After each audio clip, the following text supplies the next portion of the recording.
Hello students, this is Namika and today we will be discussing about assertion and reason. Students, assertion reason की बात करें which is most important for examination as well as class test. तो इधर हम लोग कुछ points मैं आपको बताऊंगी, आपने वो फॉलो करने हैं और उनके ऊपर मैं क्वेश्चंस भी कराऊंगी. तो आप बहुत ध्यान से सुनेंगे. assertion reason करते समय आपको कुछ चीज़ों का ध्यान रखना होता है. सबसे पहले तो आप जो फर्स्ट थिंग है वो है आपकी आपने assertion और reason की स्टेटमेंट इंडिविजुअली पढ़नी है. राइट, इंडिविजुअली आपको रिलेट नहीं करना है. आपको सबसे पहले देखना है कि असर्शन का जो स्टेटमेंट है वो अपने आप में सही है या नहीं है, और रीज़न का स्टेटमेंट अपने आप में सही है या नहीं है. ये तो आपकी पहली बात होगी.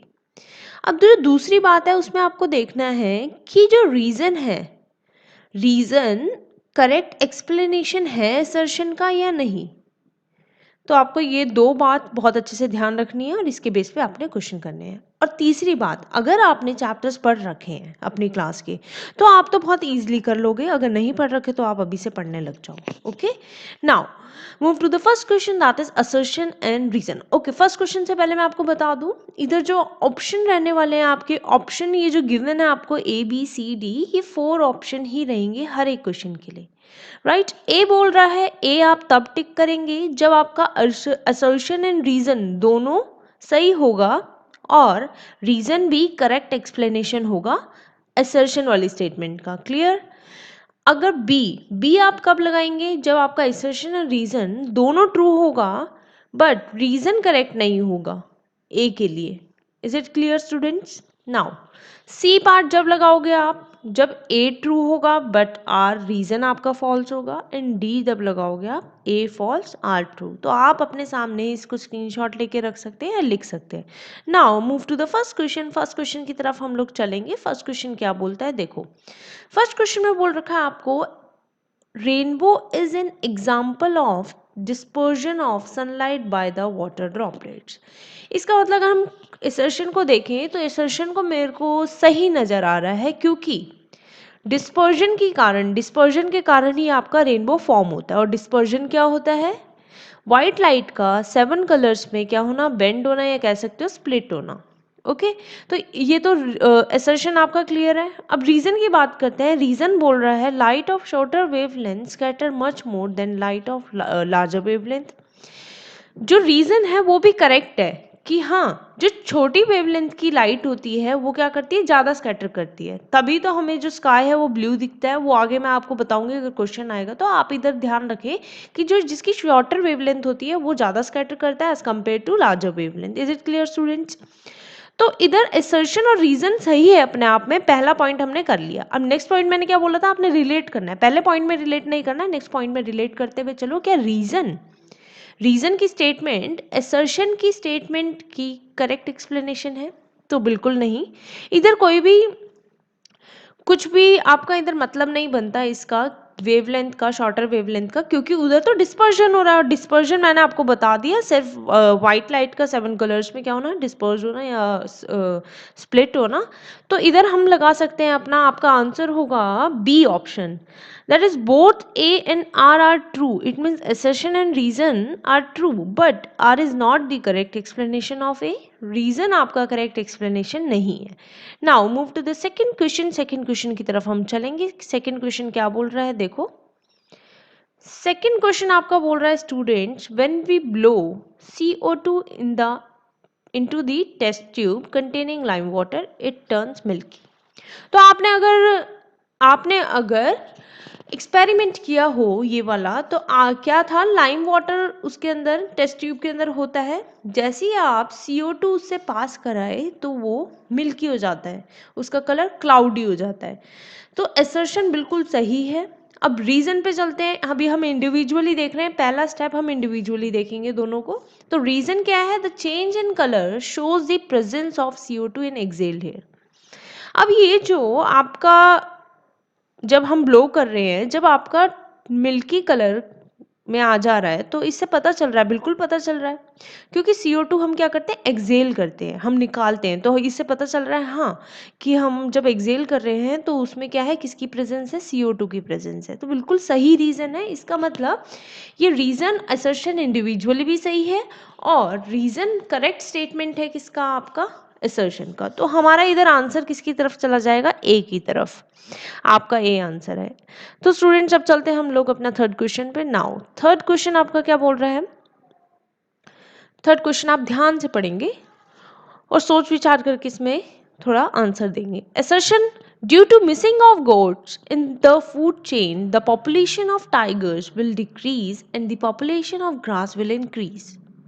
चलो assertion की अगर मैं बात करूँ तो ये बोल रहा है अगर फूड चेन के अंदर आप गॉट, ये जो गॉट दिख रही है आपको राइट हैंड साइड में जो मैंने फोटो दिखा रखी है आपको, उसमें गॉट है, अगर गॉट को मैं हटा दूँ तो जो टाइगर की पॉपुलेशन है वो हो जाएगी कम और ग्रास की हो जाएगी इंक्रीज। ये कैसे होगा? देखो, गॉट तो ग्रास खाती है, अगर गॉट ही नहीं रहेगी तो ग्रास खाने वाला, जो ग्रीन प्लांट्स खाने वाला कौन रहेगा? नहीं रहेगा।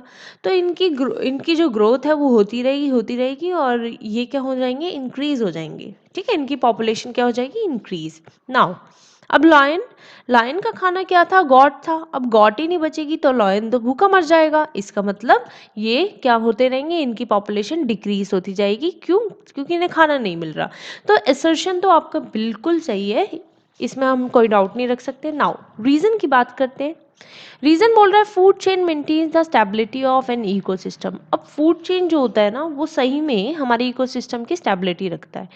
देखो, गॉट इधर से हटा दी तो क्या हो गया? अनस्टेबल हो गया था। तो ये जो रीजन है वो अपने आप में भी सही है और ये इससे रिलेट भी कर रहा है, असर्शन से रिलेट भी कर रहा है। ठीक है ना, गॉट हटाने के कारण हमारे इकोसिस्टम क्या हो रहा है? बिल्कुल गड़बड़ा रहा है और ऊपर भी ऐसे ही कुछ बात की गई है। तो ये दोनों रिलेट करते हैं एक दूसरे से। नाउ ये क्लियर हो गया होगा। Now move to the next question, that is question number 4।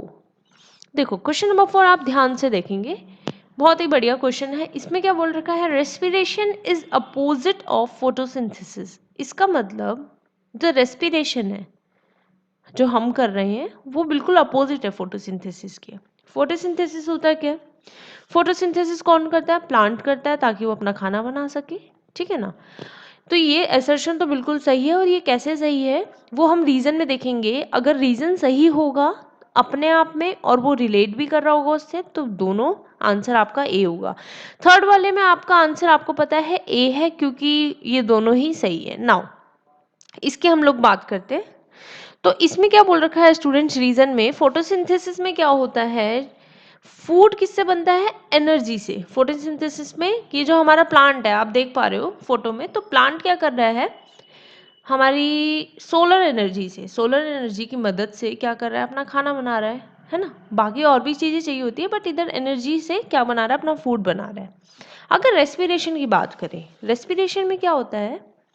हमारा जो फूड होता है, फूड क्या हो जाता है? ब्रेक डाउन हो जाता है किसमें?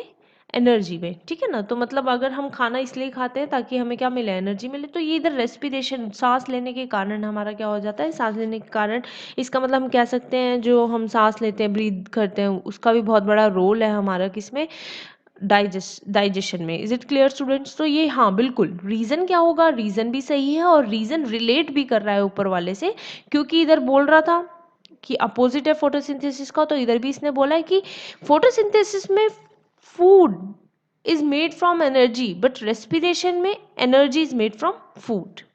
तो स्टूडेंट्स यहाँ पर आंसर आपका ए की तरफ जाता है। Now now question number 5, question number 5 आप देखेंगे, ये भी फिजिक्स का क्वेश्चन है, ध्यान से देखेंगे आप लोग। इस क्वेश्चन आप देखेंगे सबसे पहले, उसके बाद रीजन को इंडिविजुअली चेक करेंगे, देन रिलेट करेंगे। Now first, the magnetic field produced by a current carrying solenoid is independent of its length and cross sectional area। तो बिल्कुल सही कह रहा है ये कि जो हमारी मैग्नेटिक फील्ड प्रोड्यूस होती है सोलेनॉइड से वो बिल्कुल इंडिपेंडेंट रहती है, चाहे सोलेनॉइड लंबा हो, लेंथ उसकी छोटी हो या बड़ी हो, चाहे उसका क्रॉस सेक्शनल एरिया बड़ा हो या छोटा हो।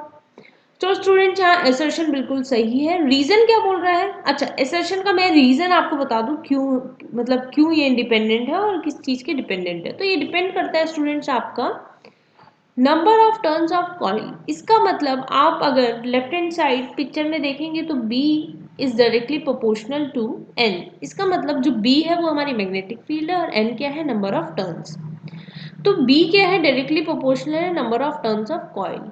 तो इसका मतलब अगर नंबर ऑफ टर्न्स बढ़ेंगे तो वहीं आपकी मैग्नेटिक फील्ड इंक्रीज, अगर टर्न्स डिक्रीज तो मैग्नेटिक फील्ड भी डिक्रीज। तो ये तो आपका रीजन था, बट रीजन इसने क्या दे रखा है? देखो, रीजन इसने बोल रखा था magnetic field inside the solenoid is uniform. तो ये कोई रीजन हुआ क्या? इसने तो बस एक चीज बता दी है कि हाँ हमारा मैग्नेटिक फील्ड होती है जो अंदर की वो यूनिफॉर्म होती है। तो रीजन खुद में सही है, रीजन इसने ये जो स्टेटमेंट है वो सही है कि जो सोलिनॉइड होता है उसके अंदर जो ये लाइंस है वो पैरेलल होती है एक दूसरे के और यूनिफॉर्म रहती है। बट ये जो रीजन है वो एग्जैक्ट एक्सप्लेनेशन नहीं है असर्शन का। इस वजह से जो हमारा आंसर जाता है वो बी की तरफ जाता है।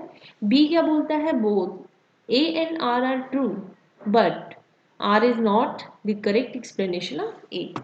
तो स्टूडेंट्स यहाँ तक क्लियर हो गया होगा। Now move to the next question, that is question number 6। Question number 6 की तरफ हम चल रहे हैं। क्वेश्चन नंबर 6 में देख रखा है आपको एसर्शन, देखो क्या दे रखा है, graphite is slippery to touch. तो बिल्कुल ग्रेफाइट को आप टच करोगे तो क्या है, स्लिपरी रहता है। नाउ रीजन क्यों दे रखा है, क्यों स्लिपरी रहता है, देखो various layer of carbon atom in graphite are held together by van der Waals force. हाँ बिल्कुल ये भी सही कह रहा है कि जो ग्रेफाइट के अंदर पहले हम इंडिविजुअली चेक कर रहे हैं, तो एसर्शन तो हमारा सही निकला। रीजन भी सही निकला कि हमारा जो ग्रेफाइट होता है उसके अंदर जो हमारी लेयर्स होती है कार्बन एटम की, वो कौन से वंडरवॉल फोर्सेस से जुड़ी हुई है, तो वो है वीक वंडरवॉल फोर्सेस से जुड़ी हुई है ना। तो अब हम देखेंगे कि जो रीज़न है वो रिलेट कर रहा है, वो करेक्ट एक्सप्लेनेशन है, तो बिल्कुल है इसी के कारण, क्योंकि हमारा weak van der Waals forces से वो जुड़ा हुआ है हमारे लेयर्स कार्बन एटम की ग्रेफाइट के अंदर, इसी के कारण वो क्या है, स्लिपरी टू टच है। तो बिल्कुल दोनों के दोनों चीज़ें सही है, तो हमारा आंसर जाएगा ए की तरफ, that is both A and R true and B and R is correct explanation of A. Okay students, यहाँ तक क्लियर हो गया होगा। Now question number 7। देखो अगर आपको इस तरीके के और क्वेश्चन चाहिए, आप चाहते हैं आपकी और प्रैक्टिस हो, तो आप कमेंट सेक्शन में मेंशन करके मेरे को बता देना। अगर आपका कहीं भी डाउट रहता है कि आपको इधर समझ में नहीं आया या कुछ भी प्रॉब्लम है, तो आप डिस्कस कर सकते हैं, हम बिल्कुल बहुत अच्छी डिस्कशन करेंगे। आप इंस्टाग्राम फेसबुक वहाँ पर भी आप अपने डाउट्स पूछ सकते हैं, मैं आपको लिंक डिस्क्रिप्शन बॉक्स में दे दूंगी। नाउ क्वेश्चन नंबर 7 देखेंगे। एसर्शन बोल रखा है आपको the graph of V versus I for conductor straight line. तो ये हाँ बिल्कुल सही है, मैंने आपको लेफ्ट हैंड साइड में एक फोटो दे रखा है जहाँ पर वी और आई का ग्राफ है वो बिल्कुल स्ट्रेट। या तो रीजन की बात करें, रीजन अच्छा अगर आप आपने ओम्स लॉ पढ़ा होगा ना तो ये आप आंसर कर लेंगे। तो रीजन आप अपने आप में सही है या नहीं है देखते हैं। According to Ohm's law electric current is means I through a conductor is directly proportional to potential difference across its end. Potential difference it means V। तो ये बोल रहा है कि हमारा V is directly proportional to I। Ohm's law ये बोलता है या नहीं बोलता, बिल्कुल बोलता है, क्योंकि ओम्स लो मैं इधर राइट हैंड साइड में बॉक्स के अंदर देखोगे V equals to I R, ये आपने पढ़ा होगा। इसका मतलब V क्या है, डायरेक्टली प्रोपोर्शनल है। और इसी डायरेक्टली प्रोपोर्शनल होने के कारण ये जो हमारा ग्राफ है वो क्या बन रहा है, स्ट्रेट बन रहा है। तो ये दोनों अपने आप में खुद में भी सही है और रीजन भी आपका सही स्टेटमेंट बन रहा है किसके लिए, असर्शन के लिए। नाउ क्वेश्चन नंबर 8 आप ध्यान से पढ़ेंगे। Last question of this video, अगर आपको और क्वेश्चन की प्रैक्टिस करनी है आप मेरे को बता देना, मैं आपके लिए ले आऊंगी। नाउ असर्शन की बात करते हैं। Transpiration is a process in which water is lost in the form of water vapour. तो ये बिल्कुल सही कह रहा है। ट्रांसपिरेशन में क्या होता है बच्चे, जो हमारा ज़्यादा पानी अगर प्लांट्स के अंदर होता है तो क्या कहता है, एक्सेस अमाउंट ऑफ वाटर क्या करता है, ट्रांसपिरेशन के थ्रू क्या कर देता है, एक्सपेल आउट कर देता है ना। तो यहाँ पर क्या हो रहा है, ट्रांसपिरेशन कहाँ पर होता है हमारा, वाटर वेपर की फॉर्म में। इसका मतलब जो पानी है वो वाटर वेपर की फॉर्म पे चला जाता है। बिल्कुल सही है, लीव्स के थ्रू क्या होता है, water is converted into water vapour transpiration में। नाउ रीजन बोलते हैं, असर्शन तो अपने आप में बिल्कुल सही है, रीजन क्या सही है अपने आप में, transpiration occurs through the guard cells present on the leaf. तो बिल्कुल गलत बोल रहा है ये इधर। ट्रांसपिरेशन जो होता है स्टूडेंट्स आपका वो लीव्स में जो आपका स्टोमाटा होता है उसके थ्रू होता है, ना कि गार्ड सेल्स के थ्रू। तो ध्यान रखना लीव्स के अंदर जो स्टोमाटा है उसके थ्रू क्या हो रहा है, ट्रांसपिरेशन हो रहा है, ना कि गार्ड सेल्स के थ्रू। तो मैंने आपको इंडिविजुअली देखने के लिए इसलिए बताया था, क्योंकि अगर हमारा रीजन ही गलत निकल जाए खुद में तो हम आंसर लेके चलेंगे सी पार्ट की तरफ, that is A is true but R is false. अब देखो मैंने आपको 2 स्टेप बताए तो आपको इसका बेनिफिट जरूर मिलेगा, क्योंकि अगर आप इंडिविजुअली देखोगे ना तो असर्शन रीजन में से कोई भी एक गलत निकल गया तो आपका आंसर सी या डी की तरफ जाएगा। वहीं आपका अगर अब फिर नेक्स्ट पार्ट में चलोगे अगर दोनों सही है तो बहुत अच्छी बात है, फिर नेक्स्ट पार्ट में चलोगे, आप चेक करोगे कि रीज़न सही स्टेटमेंट है या नहीं, तो आपका ए और बी की तरफ जाएगा, है ना। तो इस वजह से मैं आपको बोल रही हूँ कि आप सबसे पहले क्या इंडिविजुअली दोनों को अलग अलग रख के चेक करें, स्टेटमेंट समझे दोनों को, असर्शन और रीज़न अपनी आंखों के आगे से 2 मिनट के लिए हटा दें और ये समझे कि ये एक सिर्फ स्टेटमेंट दे रखी है और उसके बेस पे आप क्वेश्चन सॉल्व करें, तो बिल्कुल 101% आपका कहीं मार्क्स नहीं जाएंगे। ओके स्टूडेंट्स, आप अब क्या करेंगे, अपने जो डाउट्स है वो पूछेंगे और प्रैक्टिस करेंगे बहुत अच्छे से। तब तक ले बाय बाय, टेक केयर।